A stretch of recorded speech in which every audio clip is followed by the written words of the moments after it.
오늘 말씀 나누겠습니다. 요한복음 14장 20절 한 절만 보겠습니다. 함께 봉독하시죠. 그날에는 내가 아버지 안에 너희가 내 안에 내가 너희 안에 있는 것을 너희가 알리라. 아멘. 우리는 지난주에 예수님의 그 승귀 뒤에 이루어질 성령 강림 사건이 갖는 의미와 내용에 대해서 아주 심도 있게 공부를 했습니다. 제자들을 고아와 같이 내버려 두지 않으시기 위해서 내가 다시 너희에게로 오리라 하고 말씀을 하셨던 그 예수님의 약속이 성령 강림으로 성취가 되고, 성령 강림은 예수님의 지상 사역을 교회 안에서 영적으로 승계하기 위함임을 우리는 확인할 수 있었죠? 다 기억나세요? 그러니까 성령 하나님은 예수님의 제2의 자아인 거예요. 그걸 알터 에고라고 하는데, 물론 그것은 어디까지나 성령의 사역적이고 기능적인 측면에서의 다른 자아라고 표현하는 거지, 제가 본질적이고 존재론적인 면에서의 다른 자아라고 이야기하는 거 아닙니다. 잘못하면 그거 양태론적 개념으로 받아들일 수 있어요. 다른 자라고 그냥 무작정 이야기를 하면 그건 이단입니다, 여러분. 저는 지금 삼위일체론에 입각한 제2의 자아, 알터 에고라고 말씀을 드리는 거예요. 오늘 본문을 보시면 주님께서 그날에는, 그러니까 주님이 성령으로 다시 오시는 날에는 이란 뜻이겠죠? 그날에는 내가 아버지 안에 있고 너희가 내 안에 있고 내가 너희 안에 있게 된다라고 말씀을 하세요. 아울러 10절에서는 내가 아버지 안에 아버지가 내 안에 계신다라는 말씀도 하세요. 그러니까 이런 말이에요. 예수님 안에는 하나님 아버지가 계시고 하나님 아버지 안에는 예수님이 계세요. 그리고 성령 하나님의 사역으로 우리가 예수님 안에 있게 되고 예수님이 우리 안에 있게 되는 거예요. 그런데 그 예수님 안에는 하나님이 계세요. 따라서 우리 안에는 예수님과 하나님과 성령 하나님이 함께 거하시는 거고 그 삼위의 하나님 안에 우리가 거하게 된 거예요. 그게 14장 1절부터 전개되고 있는 처소의 이야기예요. 지금 그 처소의 이야기가 아주 이제 구체적으로 펼쳐지는 거예요. 근데 여러분, 정말 그게 무슨 이야기인지 여러분 잘 이해가 되세요? 저는 이 구절 갖고요, 정말 십수년을 고민했던 것 같아요. 도대체 이게 무슨 뜻인지 정말 제대로 잘 모르겠더라고요. 하나님이 예수님 안에 계시고 예수님이 하나님 안에 계시며 우리 안에 예수님이 계시고 예수님 안에 우리가 있다. 우리 안에 성령이 있고 성령이 우리 안에 있다. 이게 도대체 무슨 말이냔 말이에요. 오늘은 제가 그 부분에 대해서 자세하게 설명을 해드리겠습니다. 그냥 대충 알고 넘어가지 말란 말이에요. 간단한 내용이 아니기 때문에 다음 주까지 제가 연결을 해서 설명을 해드릴 거예요. 그러니까 오늘 설교가 다소 어정쩡하게 끝나는 것 같아도 조금 참으시고 다음 주 설교까지 연결해서 잘 들으셔야 돼요. 제가 이번 주와 다음 주 설교 원고를 잘 정리를 해서 한꺼번에 나눠드릴 테니까 집에서 열심히 읽어두세요. 오늘 설교의 내용은 강해의 성격을 띤 조직신학 강의가 될 것 같아요. 조금 딱딱할지도 모르지만 하나님과 복음을, 성경을 이해하는 데 있어서 반드시 숙지해 두어야 할 부분이므로 여러분이 잘 들어주시기 바랍니다. 조금 재미없을 수도 있어요. 그렇지만 여러분 오랜만에 조직신학 강의를 듣는다고 생각하시고 한번 잘 들어보세요. 오늘 설교를 잘 들으신 분들은 앞으로 삼위일체라든지 그리스도와의 연합, 유니온 크라이스트 같은 그런 교리에 관한 성경적 이해에 아주 큰 도움이 될 거예요. 우리가 지난주에 공부한 바와 같이 우리 안에 내주하시는 성령 하나님의 강림은 우리를 사랑한 자로 만들어내셨고 계명을 다 지킨 자로 만들어내셨어요. 여기까지 이해 가시죠? 그리고는 그 구속의 사건이 어떻게 우리에게 주어지게 되었는지를 차근차근 설명을 해주시고 깨닫게 해주시는 것이 보혜사 성령의 역할이었죠. 예수님께서 하나님의 계명을 죽으시기까지 지켜내시고 그 계명 지킴의 사건을 우리의 것으로 전가시켜줬어요. 그리고 하나님과 원수를 목숨 걸고 사랑하셔서 그 사랑 또한 우리의 것으로 전가시켜 주셨어요. 그래서 계명 지킴과 하나님을 사랑함이 우리 것이 됐어요. 맞습니까? 그래서 지난 시간 본문에 나왔던 것처럼 나를 사랑하는 자는 나의 계명을 지킨다라고 말씀하신 후에 그분의 십자가 지심이 등장을 하는 거예요. 예수님께서 십자가를 지시기까지 계명을 다 지키셨고 그 계명 지킴은 하나님에 대한 사랑의 발로에서 나온 거잖아요. 그래서 예수님이 죽기까지 하나님의 말씀을 지켜내신 거니까 거기에는 하나님에 대한 사랑과 계명 지킴이 둘 다 들어가 있는 거예요. 이미 십자가 안에는. 그래서 하나님을 사랑하여 계명을 지키신 자신의 공로가 우리에게 전가되지 않으면 우리는 절대 살아날 가망이 없음을 암시하시기 위해서 나를 사랑하는 자는 나의 계명을 지킨다라고 말씀하신 거예요. 어차피 그거 우리가 안 되는 거 아세요. 그런데 그렇게 말씀해 놓으시고 내가 지키고 내가 사랑한다라고 말씀하시는 것입니다. 그래서 그게 우리 것이 된 거고 그게 우리 것이 되었다라는 것을 자각한 이들은 하나님의 계명을 지키고 하나님을 사랑하는 자로 애써 분투의 삶을 조금씩이나마 살게 된다라는 것이죠. 만족할 수는 없지만 그렇게 완성이 된 성도의 구속 사건이 성령의 더 큰 일, 기억나시죠? 더 큰 일이 뭔지? 더 큰 일 사역을 통해서 우리 성도들에게 은혜로, 공짜로, 아니 불가항력적으로 주어지고 적용이 된 거예요. 그게 구원이죠. 그런데 우리가 지금 함께 공부하고 있는 요한복음 14장에서는요. 그 성령 하나님이 성자 하나님의 요청, 성자 하나님의 중보에 의해 하나님의 보내심으로 오는 거다라고 기록이 되어 있어요. 지금부터가 본론이에요. 14장 16절 보세요. 내가 아버지께 구하겠으니 그가 또 다른 보혜사를 너희에게 주사 영원토록 너희와 함께 있게 하시리니. 그렇죠? 내가 아버지께 구하겠다. 그러면 그가 또 다른 보혜사를 너희에게 줄 것이다. 그리고 그 보혜사가 너희와 영원히 함께 있게 될 것이다 라고 이야기하고 있어요. 근데 15장과 16장에서는 예수님이 보혜사를 보내시는 것으로 표현이 되어 있어요. 15장 26절 보세요. 내가 아버지께로서 너희에게 보낼 보혜사 곧 아버지께로서 나오시는 진리의 성령이 오실 때에 그가 나를 증거하실 것이요. 16장 7절 보세요. 그러하나 내가 너희에게 실상을 말하노니 내가 떠나가는 것이 너희에게 유익이라. 내가 떠나가지 아니하면 보혜사가 너희에게로 오시지 아니할 것이요. 가면 내가 그를 너희에게 보내리니. 그렇죠? 정확하게 누가 보내는 거예요? 하나님이 보내시는 거예요? 아니면 예수님이 보내시는 거예요? 이렇게 요한복음에는 성령이 하나님이 보내시는 하나님의 사자임과 동시에 하나님의 아들의 사자, 하나님의 아들이 보내시는 하나님의 아들의 사자로 기록이 되어 있어요. 동방교회, 즉 그리스도 정교와 러시아 정교, 그리스 정교와 러시아 정교, 그리고 서방교회의 분열이 바로 여기에서 왔다는 거 아세요, 여러분? 동방교회는 성령이 하나님 아버지에게서만 나온다라고 주장했고, 서방교회는 로만 캐톨릭하고 개혁교회를 이야기하는 거예요. 서방교회는 성령이 하나님에게서뿐만 아니라 하나님 아들에게서도 나온다라고 주장을 했어요. 결론은 서방교회가 옳았죠. 왜냐하면 성경이 성령을요 하나님의 영이라고도 얘기하고 그 예수 그리스도의 영이라고도 이야기를 해요. 하나님에게서 나오는 영이라고도 이야기하고 예수 그리스도에게서 나오는 영이라고도 이야기한단 말입니다. 로마서 8장 9절 보세요. 만일 너희 속에 하나님의 영이 거하시면 보세요. 너희가 육신에 있지 아니하고 영에 있나니 누구든지 그리스도의 영이 없으면 그리스도의 사람이 아니라. 보세요. 바울이 한 문장 안에서 성령을 하나님의 영이라고도 부르고 그리스도의 영이라고도 불러요. 갈라디아서에서는 성령을 아예 아들의 영이라고 불러요. 갈라디아서 4장 6절 보세요. 너희가 아들인 고로 하나님이 그 아들의 영을 우리 마음 가운데 보내사 아바 아버지라 부르게 하셨느니라.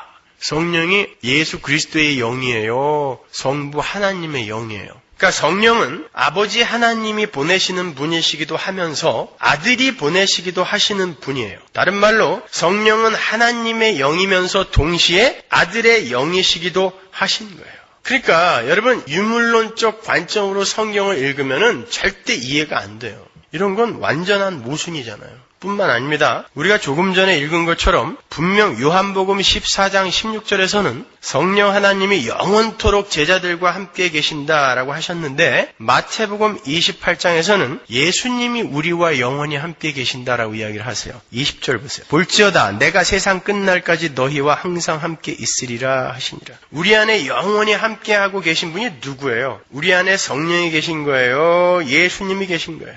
이렇게 모순처럼 보이는 이야기들의 해결책으로 우리가 반드시 알아두어야 할 교리가 바로 삼위일체 교리인 거예요. 제가 그런 기독교는 없습니다라는 책에서 여기에 대해서 한번 설교를 했는데 구역장 성경 공부를 하다 보니까 아직도 제대로 이해가 안 돼 있는 것 같아요. 그게 하급반이었다면 오늘은 중상급반입니다. 그러니까 잘 들어보세요. 사실 삼위일체라는 단어는요, 성경 어디에도 없어요. 그 삼위일체라는 말을 처음으로 쓴 사람이 라틴 신학의 아버지라 불리는 터툴리안입니다. 이름은 들어보셨죠? 터툴리안. 160년에 태어난 사람이에요. 터툴리안은 2세기 말과 3세기 초에 북아프리카 카르타고에서 태어난, 그리고 거기서 활동한 탁월한 기독교 변증가이며 교부였어요. 그분이 파락세아스를 반대하며 Against Paraxeas라는 책에서 삼위 하나님의 한 본질과 세 위격을 처음으로 주장을 했어요. 성경에 있는 이야기를 정리해서 이야기한 거예요. 처음으로 그 사람이 만든 게 아니라. 그런데 조금 부족해요. 그 이론은 후에 니케아 신조와 콘스탄티노플 신조의 형성에 큰 영향을 끼쳤어요. 그런데 사실 터툴리안의 삼위일체론은 조금 문제가 있었던 게 사실이에요. 터툴리안은요, 삼위일체 하나님을 언급할 때 한 본체, 라틴어로 substantia, 한 본체, 그리고 세 인격, 페르소나로 표현을 했어요. 당시에 페르소나라는 단어는 개체성을 가진 한 인격체를 의미하는 단어가 아니었습니다. 당시에 페르소나라는 단어는 무대에서 배우가 어떤 역할을 할 때 그 역할을 지칭하는 표현이었어요. 즉, 어떤 배우가 왕으로 분장을 해서 왕의 역할을 할 때 그때 이 페르소나라는 단어를 들어서 썼죠. 지금도 어떤 영화 감독의 사상이나 인격, 의도 등을 연기로 잘 표현해주는 특별한 배우를 그 감독의 페르소나라고 하잖아요. 이렇게 이 페르소나는 가면이라는 말로도 번역이 가능한 단어였어요. 따라서 터툴리안의 삼위일체론의 그 도식을 다시 번역을 하면 이래요. 한 본체, substantia와 세 역할이 되는 거예요. 뭐하고 비슷해요? 양태론하고 비슷하잖아요. 모달리즘. 그죠? 그건 이단입니다, 여러분. 정확하게 양태론은 아니지만 양태론적 그림자가 아주 짙게 드리워져 있는 삼위일체론이에요. 그 터툴리안의 부족한 삼위일체론을 어거스틴이 이어받았어요. 전승을 해서 그 어거스틴이 삼위일체론을 이야기했는데 역시 양태론적 그림자가 짙게 드리워져 있어요. 어거스틴도 삼위 하나님 각자의 개체성을 부여하기보다는 그 성부, 성자, 성령이 하나의 개체적인 인격체라고 이야기를 하지 않고, 명확하게 이야기를 하지 않고 둘이 뭉실하게 세 위격이 한 본체 안에 들어있다라고만 이야기를 했어요. 어거스틴은 한 분 하나님의 내적 분리를 통해서요, 상호 간의 관계에 있어서만 아버지이고 아들이고 성령이시다라고 가르쳤어요. 거의 일신론에 가까운 해석이에요. 여러분, 삼위일체론이 일신론에 대항하여 나온 것입니다. 다음 주에 제가 원고를 드릴 테니까 잘 읽으세요, 집에 가서. 어거스틴의 삼위일체론은요, 심리적 삼위일체론이라 불러요. 이거 웨스트민스터 소요리 문답에 다 나오는 거예요. 국민학생들이 배웠던 거예요. 심리적 삼위일체론이라고 부르는데 그는 한 인간 안에 있는 기억과 지성과 의지, 기억, 지성, 의지가 삼위일체 하나님의 모습을 드러내는 어떤 것으로 봤어요. 그러나 기억, 지성, 의지는 한 인간의 어떤 측면들을 나타내는 거잖아요. 그렇기 때문에 세 인격체로서의 개체성을 가진 인격적 개체로서의 하나님을 설명하는 데에는 턱없이 부족한 거예요. 어거스틴의 삼위일체론도 양태론에서 완전히 벗어나지 못한 것입니다. 그러나 종교개혁 시대의 존 칼빈은 세 인격의 인격적 개체성을 강조하면서 성부, 성자, 성령의 독자적 개체성을 확실하게 부각을 시킨 삼위일체론을 가르쳤어요. 쉬운 말로 성부 하나님, 성자 하나님, 성령 하나님은 다 다른 하나님이다 라고 이야기한 거예요. 무슨 말인지 아시겠어요? 각자가 각자의 인격을 갖고 있는 개체라는 것입니다. 오해하지 말고 섣불리 결론을 추론하지 말고 끝까지 들으세요. 지금 속으로 그럼 삼신론 아닌가? 이렇게 생각하시는 분 계실 텐데 끝까지 잘 들어보세요. 제가 생각하기에 칼빈은 아타나시우스에서 갑바도기아 교부들로 연결되는 니케아 신조와 콘스탄티노플 신조의 배후에 존재하는 정통 삼위일체론을 깊이 알고 있었던 것 같아요. 여러분이 이걸 아셔야 여호와의 증인과 붙어서 그들을 박살낼 수 있습니다. 안 그러면 여러분은 여호와의 증인하고 붙어 앉아서 만방으로 깨져요. 뭘 알아야지. 아리우스, 아타나시우스 논쟁도 모르면서 무슨 여호와의 증인하고 이야기를 해요. 그들은 정확한 논리를 갖고 오잖아요. 이야기 해보셨어요? 문 안 열어줬죠. 자신 없으니까 그런 거예요. 그러한 터툴리안식의 삼위일체론은 20세기에 들어와서 칼 바르트 아시죠? 칼 바르트와 구교의 신학자인 칼 라너에 의해서 다시 전승이 되어졌는데 그중 칼 바르트는 터툴리안의 삼위일체 도식에서의 그 페르소나가 세 페르소나에서 그 페르소나가 계몽시대 이후에 쓰였던 그 페르소나의 단어와 완전히 다른 단어였다는 것을 알고 있었어요. 칼 바르트의 책을 보면은 그 페르소나는 계몽시대 이후에 그 개체성이 들어있는 그 의미의 인격체라는 말이 아니었고 단지 역할이라는 의미로 터툴리안 시대에 쓰이고 있었다는 것을 정확하게 알고 있었어요. 그럼에도 칼 바르트는 삼위일체를 한 인격체, person, 한 인격체와 세 존재 양태라는 표현을 썼어요. 그것도 역시 양태론을 못 벗어난 것입니다. 칼 라너도 마찬가지야. 칼 라너는요, 삼위일체를 한 인격체와 세 본체의 양태라고 표현을 했어요. 한술 더 떠서. 제가 이런 신학자들의 이름을 말씀드리는 건 그런 신학자들의 책을 사서 읽어보시라는 뜻이에요. 이것은 터툴리안이 한 하나님을 하나의 본체로 표현을 한 것에서 유래되고 있는 거예요. 세 분 하나님을 한 하나님의 본체가 드러나는 세 가지 양태로 표현한 거예요. 역시 양태론의 그림자를 벗어버리기 어려운 문제가 많은 삼위일체론인 거예요. 혹시 높아심에서 말씀드리는데 양태론이 뭔지는 아시죠? 모달리즘. 주여. 그 3세기 때 사벨리우스라는 사람이 3세기면 여러분 예수님이 돌아가신 지 얼마 안 됐을 때예요. 3세기 때 그 사벨리우스라는 사람이 일신론을 주장하면서 하나님은 한 분이신데 세 가지 역할을 하신 것뿐이라고 주장을 했잖아요. 그는 하나님은 한 인격이신데 성자, 성부, 성령 이렇게 세 인격이 아니라 three person이 아니라 한 인격인데 세 가면 프로소폰이라는 단어를 썼어요. 세 가면이에요, 그거는요. 프로소폰, 세 가면을 가지고 계신 거라고 주장을 했어요. 구약 때에는 성부 하나님으로 가면을 쓰고 오시고 예수님 안에서는 성자 예수로 또 교회 시대 때는 성령 하나님의 모습으로 가면만 바꿔 끼고 내려오신 거라는 거예요. 이걸 신학에서는 경륜적 삼위일체론이라고도 해요. 예를 들어 태양이라는 본체가 빛과 열을 내잖아요. 빛과 열, 태양 본체는 서로 다른 것 같지만 하나다. 이게 양태론입니다, 여러분. 이렇게 많이 배우셨죠. 물은 얼음으로도 될 수 있고 수증기로도 될 수 있다. 모양은 다르지만 하나다. 이게 양태론인 거예요. 모달리즘. 가면만 바꿔 쓰는 거예요. 원래는 한 인격이라는 거예요. 여러분, 만일 그들의 이론이 맞다면 밤이 맞도록 기도하신, 땀이 피가 되도록 기도하신 예수님의 기도는 전부 연극이죠. 아무도 없는데 누구한테 기도한 거예요? 땀이 피가 되도록. 그 양태론, 이 신론의 약점이란 말입니다. 그렇다면 십자가 위에서 나의 하나님 어찌하여 나를 버리시나이까? 라는 예수님의 절규도 쇼예요.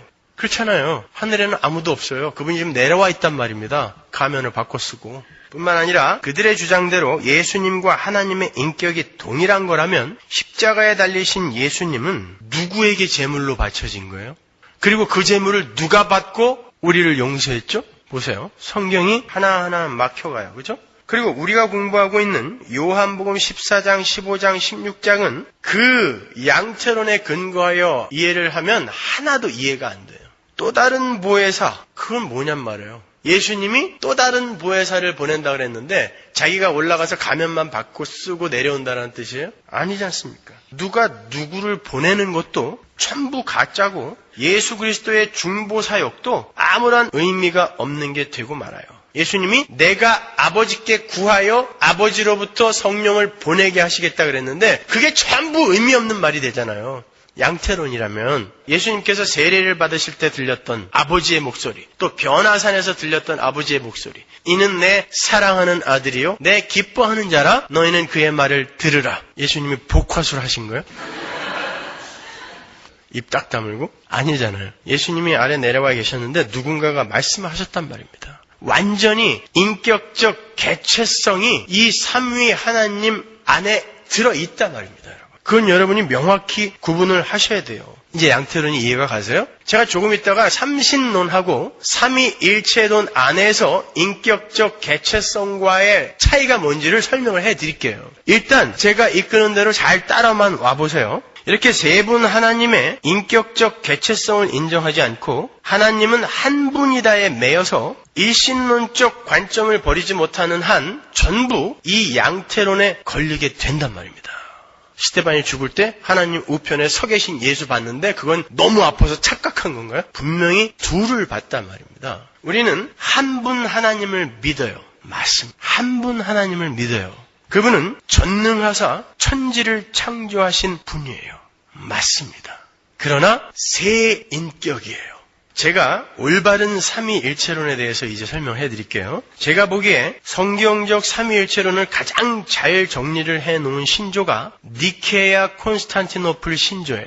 우리는 지금 사도신경만 알고 있죠? 사도신경은 다 외우시죠? 그게 사도신조거든요? 그 사도신경보다 저는 니케아 콘스탄티노플 신조가 더 좀 구체적이고 명확하다고 생각을 해요. 근데 그걸 아는 사람은 많지가 않아요. 제가 그 니케아 콘스탄티노플 신조를 적어왔어요. 한번 보세요. 우리는 한 분 하나님을 믿습니다. 그분은 전능하사 천지를 창조하시고 보이는 것과 보이지 않는 모든 것을 지으신 아버지이십니다. 우리는 한 분 예수 그리스도를 믿습니다. 그분은 영원한 아버지로부터 나신 독생자로서 빛으로 오신 빛이시오 참 하나님으로부터 오신 참 하나님이십니다. 그분은 피조된 것이 아니라 나셨기 때문에 아버지와 본질이 동일하십니다. 만물은 그로 말미암아 지은 바 되었습니다. 그분은 우리 인류와 우리의 구원을 위해서 하늘로부터 내려오사 성령과 동정녀 마리아를 통하여 성육신하셔서 인간이 되셨습니다. 그분은 우리를 위하여 본디오 빌라도에 의하여 십자가에 못 박히시사 고난을 받으시며 장사 지낸 바 되셨습니다. 그리고 그분은 성경대로 사흘 만에 죽은 자들로부터 부활하사 하늘에 오르시고 하나님 우편에 앉으셨습니다. 그분은 살아있는 자와 죽은 자를 심판하기 위하여 영광 가운데 재림하시고 그의 나라는 영원 무궁할 것입니다. 우리는 주님이시고 생명의 부여자이신 성령님을 믿습니다. 그분은 아버지로부터 나오시고 아버지와 아들로 더불어 동일한 영광을 받으십니다. 이 성령님은 예언자들을 통하여 말씀하셨습니다. 우리는 또한 하나의 거룩하고 보편적이며 사도적인 교회를 믿습니다. 우리는 죄 사함을 위한 하나의 세례만을 인정합니다. 우리는 죽은 자들의 부활과 장차 임할 세상에서의 영생을 바라봅니다.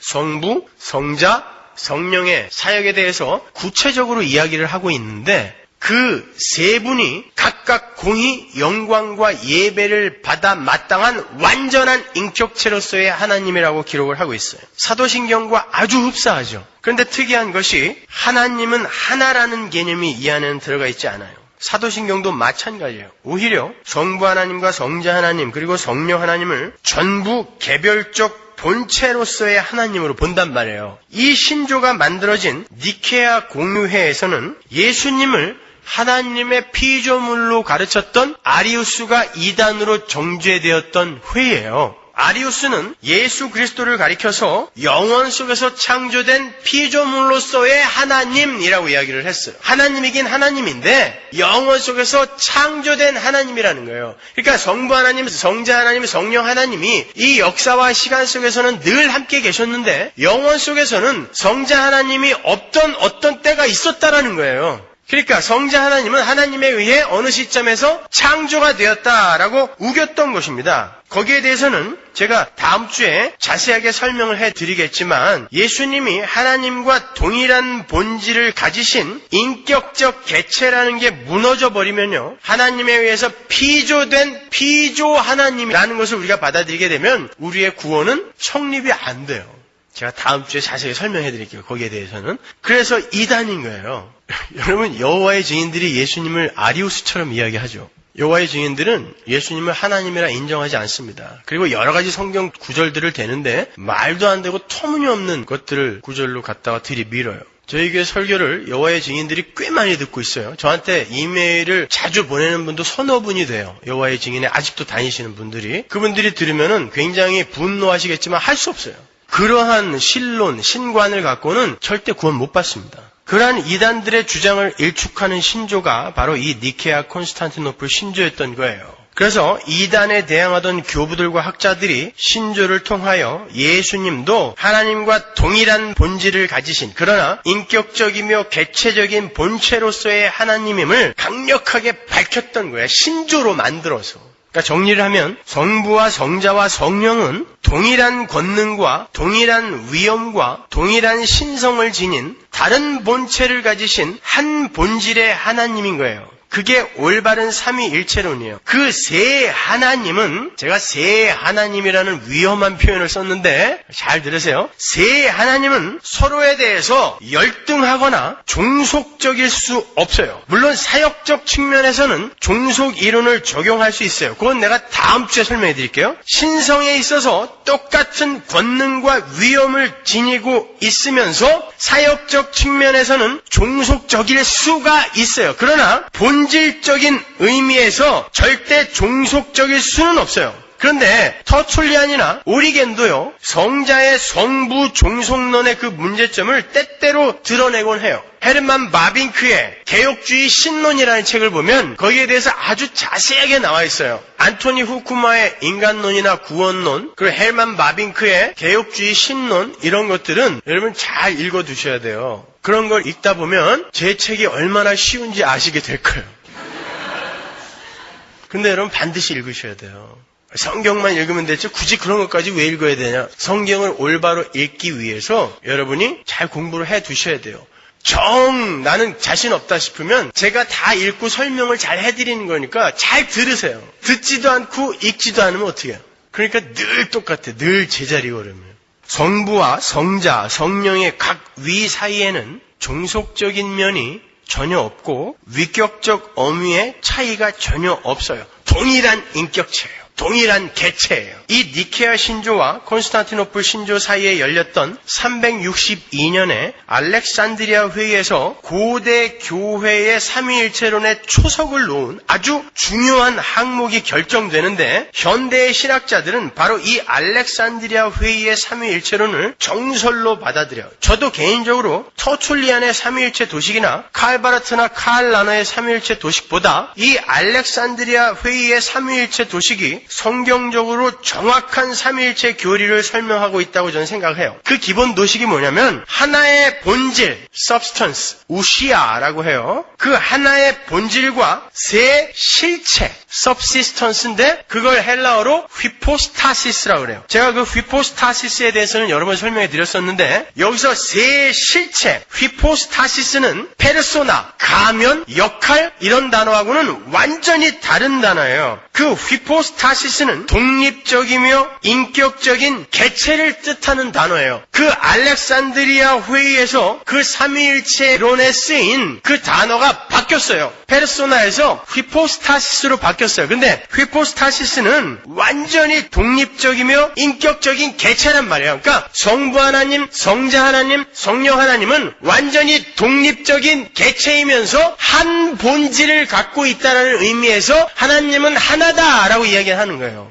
그러니까 삼위일체 하나님은 일신론으로서의 한 인격이 아니라 세 분의 개체예요. 근데 한 우시아예요. 한 substance. 여기에서 한 본질이라는 건 성부와 성자와 성령은 동일한 신성을 지녔다는 거예요. 우열이 없는 동일한 신성. 아리우스의 이야기처럼 예수님은 하나님보다 조금 못난 존재다 이런 게 없이 우열이 없는 동일한 신성, 동일한 권능, 그리고 각자가 독립적으로 자기의 영역을 가지고 있으면서 독립적으로 자기의 일만 추구할 수 없는 그러한 하나로서의 하나, 그게 한 본질이라는 뜻이에요. 여러분, 반면에 헬라, 히랍, 그리스, 로마 신화에 나오는 신들은 어때요?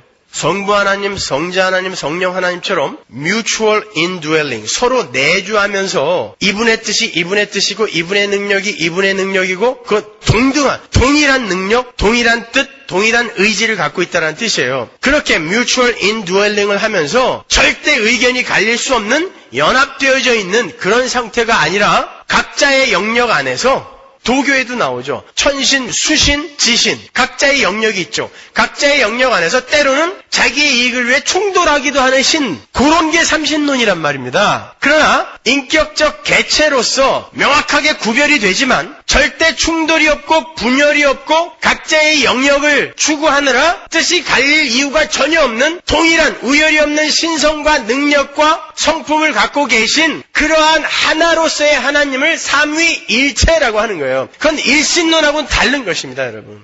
나중에 여러분 들으세요. 그러면은 금방 이해가 갈 거예요. 제가 여러분이 이해하기 쉽게 이 원고만 쓰는데 제가 이틀 걸렸거든요. 근데 짧아요. 몸살이 걸렸어요. 이걸 짧게 여러분이 알아듣기 쉽게 쓰느라고. 근데 지금은 단어들이 조금 생소해서 여러분들이 지금 이해가 안 가는 건데 여러분 어휘력을 좀 많이 늘리셔야 돼요.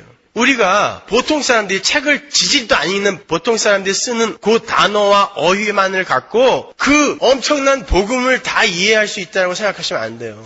책도 많이 읽으시고 또 많이 들으시고 보셔서 어휘력을 늘리셔야 돼요, 여러분. 그러니까 제가 원고를 드리면 사전을 찾아가면서 그 어휘들을 찾으세요. 단어들을 찾아서 내 걸로 만들어 놓으세요. 그나마 우리 교회 교인들은 단어의 정의라든지 의미 같은 것을 다른 이들보다 꽤 많이 알고 있는 거거든요. 근데도 아직 부족해요. 그러니까 그런 어휘들이나 단어들을 여러분이 잘 숙지하고 계셔야 돼요. 그러니까 성부, 성자, 성령은 동일한 본질을 가지신 세 본체라는 건데 그 동일한 본질이라는 게 호모우시온이라고 하거든요. 근데 그 세 본체의 휘포스타시스라는 그 단어가 히브리서에 쓰였어요. 다행스럽게도. 한번 볼까요? 히브리서 1장 3절에 나오죠. 이는 하나님의 영광의 광채시오 그 본체의 형상이시라. 여기서 본체가 휘포스타시스인 거예요. 예수님을 지금 묘사하는 부분이에요. 성육신하신 예수 그리스도는 개별적이며 인격적 본체이신 예수 그리스도, 성자 하나님이신 그러나 개별적이며 인격적인 본체이신 그 휘포스타시스의 가시적 육화, 현상으로 보였다라는 뜻이에요. 그러니까 그 본체 휘포스타시스라는 단어는 예수님은 인격적으로 완전히 독립적인 개체이시다. 그런데 그 인격적 독립적인 개체이신 그 예수님이 이 땅의 가시적인 모습으로 형상으로 나타났다라는 거예요. 그게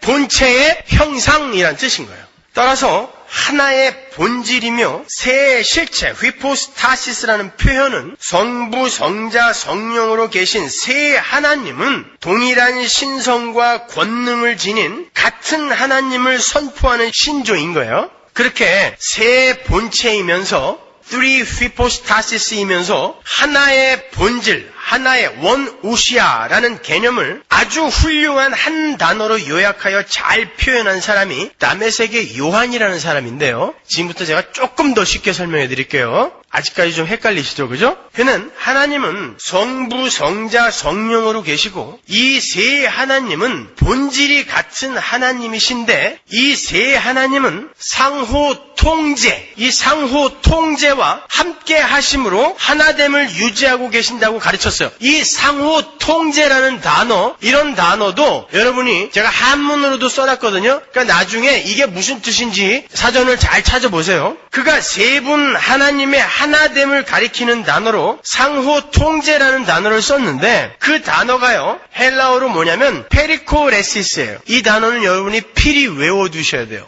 페리코레시스라는 단어인데 그 단어가 정확하게 오늘 본문에 나는 아버지 안에 있고 아버지는 내 안에 있다라는 어절의 축약이에요. 그 페리코레시스라는 단어는 서로 침투하여 내재한다라는 뜻이에요. 신과 신 사이 그리고 신과 인간 사이에서 일어날 수 있는 mutual indwelling이 바로 상호 내재 페리코레시스라는 단어예요. 그래서 서로 침투하여 내재하고 있기 때문에 끊어낼 수도 없고 독립적으로 독자적인 영역을 유지하고 추구하며 일을 할 수도 없는 그런 상태예요. 만에 하나 이 세 인격이 하나가 튕겨져 나가 다른 일을 도모하고 다른 영역을 추구하면 이 두 존재는 무용지물이 돼버리는 그런 관계예요. 페리코레시스라는 관계가. 그러니까 세 횃불이 있는데 이 횃불이 연합하여 하나의 불꽃으로 나오는 거예요. 그런데 여기서 하나가 빠지면 이 불꽃 자체가 없어져 버리는 그런 상태. 그게 페리콜에시스예요. 그 페리콜에시스라는 단어는 원래 윤무라는 단어에서 파생된 단어인데, 윤무가 뭐냐면, 윤이 뭐예요? 수레바퀴 윤자잖아요. 윤회할 때 그래서 우리가 그 글자를 쓰잖아요. 수레바퀴 윤.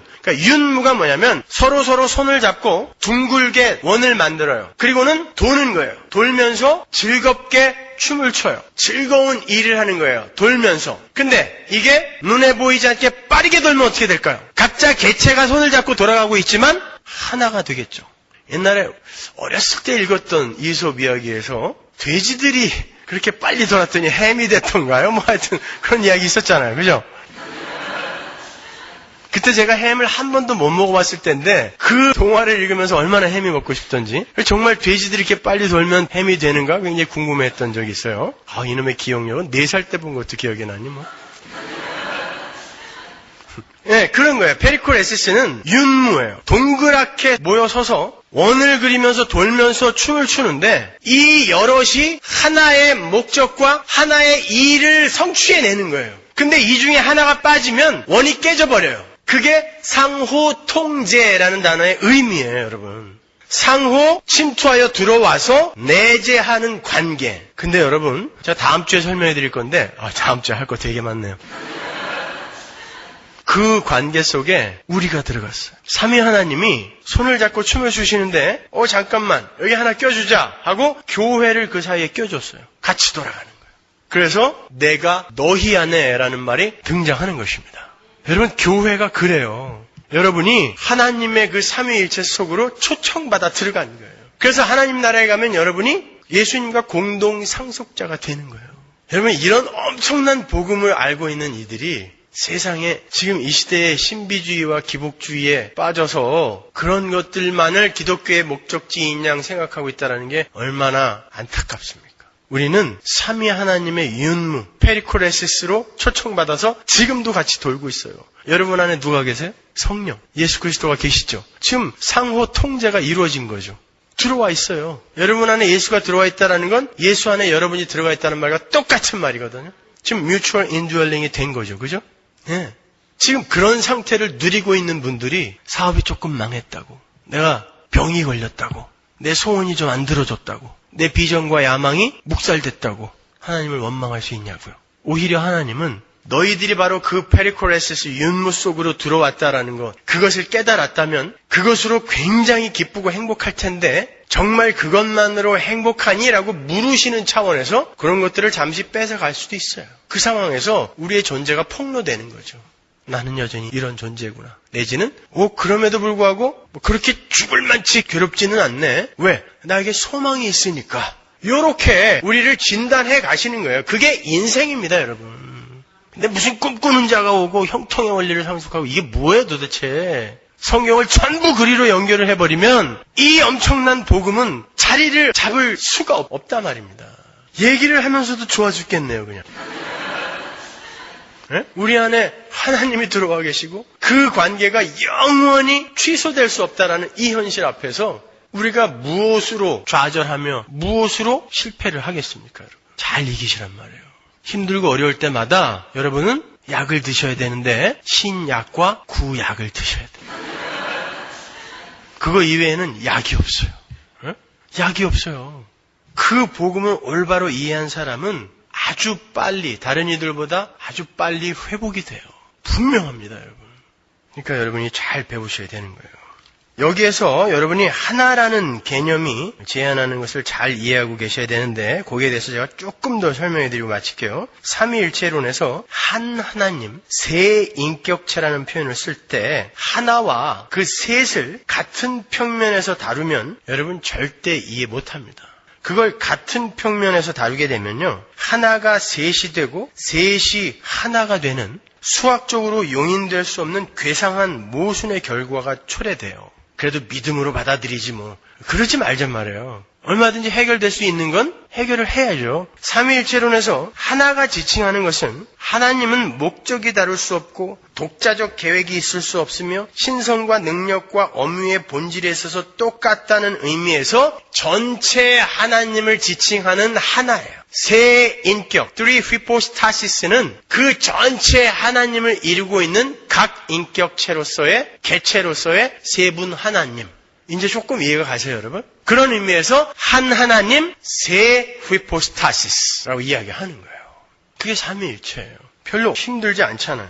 그렇게 셋은 각자 인격적 개체로서의 세 분 하나님을 가리키는 거고 한 분 하나님이라는 표현은 나누어지거나 분리되거나 다룰 수 없는 하나의 신성을 가진 삼위 하나님을 전체적으로 포괄하는 개념인 거예요. 절대 일신론적 개념 아닙니다. 잘 구별하세요. 그걸 일신론적으로 이해를 하면 양태론이 된다 그랬어요. 모달리즘. 그거는 교회 전체 2000년 역사 중에 계속 이단으로 정죄받은 거예요. 절대 그렇지 않습니다. 이렇게 성경은 하나의 하나님을 형성하는 근원으로서의 신성을 가진 세 분 하나님을 한 하나님으로 표현하는 거예요. 그래서 아타나시우스가 이렇게 기록했어요. 그런 까닭에 한 하나님이 계실 뿐이다. 그 하나님 외에 다른 신은 없다. 아버지와 아들이 하나이기 때문에 신성 자체도 하나이다. 그러므로 아들에 대해 말해질 수 있는 것은 모두 아버지에 대해서도 그분이 아버지라는 것을 제외하고는 똑같이 말해질 수 있다. 하나님 아버지와 성자 하나님이 아버지와 아들이라는 그 이름으로 불려지는 것 이외에 다른 건 하나도 없다라는 뜻이에요.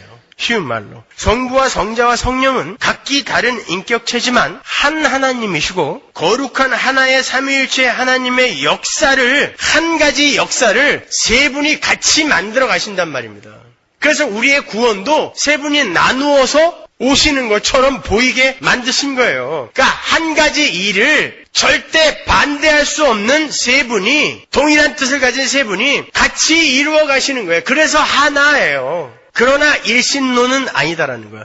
계속 반복해드려요, 제가. 아시겠죠? 예, 그게 삼위일체예요. 어렵지 않아요. 성부와 성자와 성령은 각기 다른 인격체지만 한 하나님이시고 거룩한 하나의 삼위일체 하나님의 역사를 만들어 간다. 성부와 성자와 성령의 인격적 개체성을 위협하는 삼위일체론은 양태론과 같은 이단적 일신론에 빠질 위험이 크다. 이게 아타나시우스의 말이에요. 그렇다면 지금부터 제가 삼신론에 대해서 잠깐 설명해 드릴게요. Three gods. 세 명의 하나님 혹은 세 분의 신들 이렇게 말하는 삼신론과 인격적 개체성을 인정하는 삼위일체론과 어떻게 다른가? 간단히 결론적으로 말씀드리면 삼위일체론은 삼신론이 아니에요. 삼위일체론에서 성부, 성자, 성령의 세 인격체의 인격적 개체성을 언급했다고 해서 삼신론이 맞다고 해서는 안 돼요. 왜냐하면 성부, 성자, 성령이신 하나님은 세 인격체시지만 하나로 존재하는 한 하나님이기 때문에 그래요. 갑바도기아 교부들은요, 세 인격, 휘포스타시스라는 용어를 쓰면서도 결코 세 하나님들이라는 단어를 한 번도 쓰지 않았어요. 세 하나님들이라는 말과 three hypostasis라는 말은 달라요. 니사의 그레고리는 세 하나님들이 아니다, not three gods라는 책을 썼어요.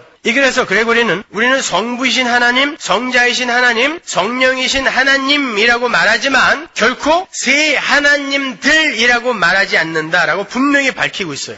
다시 한번 말씀드리지만 세 개의 횃불에서 하나의 불기둥이 솟아오르는 것이 하나의 본질과 세 휘포스타시스의 형국이기 때문에 결코 그 하나의 불기둥을 세 개의 불기둥이라 부를 수 없다라는 거예요. 성부, 성자, 성령 하나님은 세 인격체지만 하나의 거룩과 같은 하나의 동일한 신성과 하나의 거룩한 삼위일체 신의 삶과 역사만 있기 때문에 삼위일체 하나님은 세 신들이 아니고 한 하나님인 거예요. 그리고 삼신론은 세 개의 독자적인 신들을 전제하는 거죠. 세 개의 독자적인 신들이라는 말에 주의를 기울이셔야 돼요. 독자적인 신들, 세 개의 독자적인 신들이 전제가 되어 있고 그 신들이 독자적인 영역을 갖고요. 독자적인 활동을 하면서 어떨 때는 상호 충돌을 일으키는 게 삼신론이란 말이에요. 그러나 삼위일체라는 건 그렇게 독자적인 신들이 아니라 신들은 맞아요. 성자 하나님, 성부 하나님, 성령 하나님은 맞지만 독자적인 신들로 활동할 수가 없고 꼭 하나의 목적과 하나의 뜻과 하나의 능력과 하나의 본질로만 일을 하는 거예요.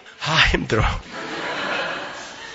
2000년 동안 정리가 된 걸 1시간에 이야기를 하려니까 이해가 가시죠? 그래도 조금. 그죠? 자, 다음 주까지 들으시면 조금 더 확실하게 여러분이 이해를 하실 거예요. 자, 계속해서 니사의 그레고리는 세 하나님들이라는 표현을 반대하면서 그 이유로 성삼위 하나님께서는 결단코 서로 분리되실 수 없고 함께 거하시고 서로 안에 거하시고 함께 일하시기 때문에 결단코 세 하나님들의 삼신론이 될 수 없다라고 이렇게 이야기를 했어요. 그 그레고리의 말을 제가 조금 풀어서 설명을 해드리는 거예요. 신적 본성을 논함에 있어서 아버지께서 독자적으로 행하시고 아들이 그 속에 함께 일하지 않는 경우는 상상할 수도 없다라고 이렇게 이야기를 했어요.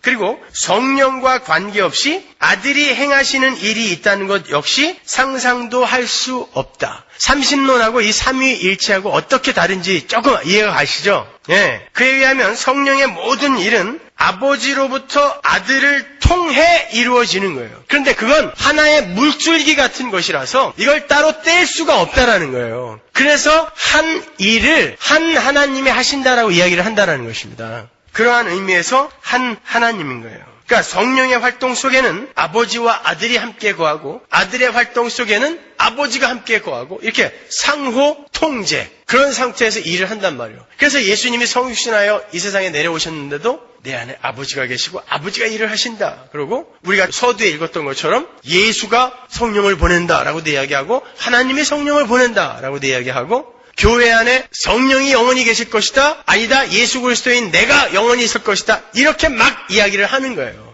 어떠세요? 아까 처음에 그 이야기를 대했던 것과 지금 이 이야기들을 조금 듣고 그 구절들을 다시 떠올리니까 조금 더 선명하게 이해가 가시죠? 예. 그런 거예요. 그래서 그러한 것들을 잘 정리를 해서 기록을 해놓은 게 삼위일체론이라는 조직신학의 한 부분인 거예요.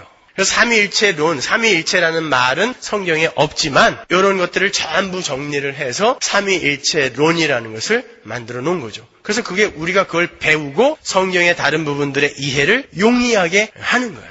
그래서 조직신학 공부는 우리가 성경을 읽는데 울타리로 반드시 갖고 있어야 되는 거예요.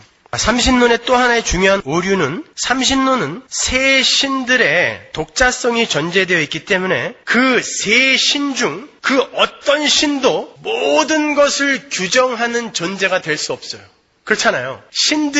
각자 신들이 자기의 독자적인 일을 한다면 모든 걸 규정하고 감싸 안는 진짜 최고의 신은 존재할 수가 없잖아요. 그렇다면 삼신론은 각자의 신의 개성을 인정해 주는 게 아니라 오히려 그 신들의 신성을 폄하하게 되는 거잖아요. 그렇잖아요. 성부 하나님, 성자 하나님, 성령 하나님은 각자가 완전한 하나님이세요. 그렇기 때문에 이분의 뜻을 이분이 거스를 수 없고 이분의 뜻을 이분이 그대로 받아들이게 되는 거예요. 각자가 온전하기 때문에. 그러나 삼신론은 각자가 각자의 영역에서 각자의 독자적인 일을 한다라는 것을 전제하는 것이기 때문에 어느 한 신도 완전하지 못해요. 그 전체를 규정할 수가 없으니까. 그렇죠? 그래서 삼신론은 안 되는 거예요. 삼위일체론과 삼신론이 다른 점 또 하나 알았어요. 점점 삼위일체론이 삼신론과 어떻게 다른지 명확하게 구분이 되잖아요. 그렇죠? 예, 저만 되는 것 같아요. 계속. 자, 결론을 맺습니다. 삼위일체론은 성부와 성자와 성령 삼위 하나님께서 각자 모두 완전한 신성을 갖고 있다는 그런 이론이에요. 삼위 하나님은 모두 그리고 모든 것을 규정하는 절대적 신이세요. 아버지의 신성과 성령의 신성이 상호 통제의 상태에 있고 하나이기 때문에 성령의 신성 또한 모든 것을 규정하는 절대적 신성이에요. 이것은 아들의 신성의 경우도 마찬가지예요. 삼위일체론은 삼위 하나님의 완전한 신성을 규정하는 이론이지만 삼신론은 결국 세 신들의 신성의 한계를 드러내는 이론이 될 수밖에 없는 거예요.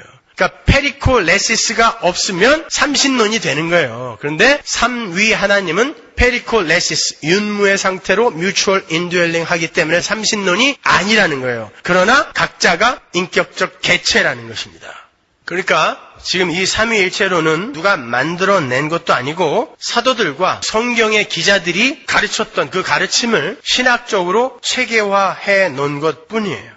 그러니까 성부, 성자, 성령이신 하나님은 상호 통제적 삶을 통해서 한 하나님이고 하나의 삼위일체 신의 역사를 이룩해 가고 계시는 거예요.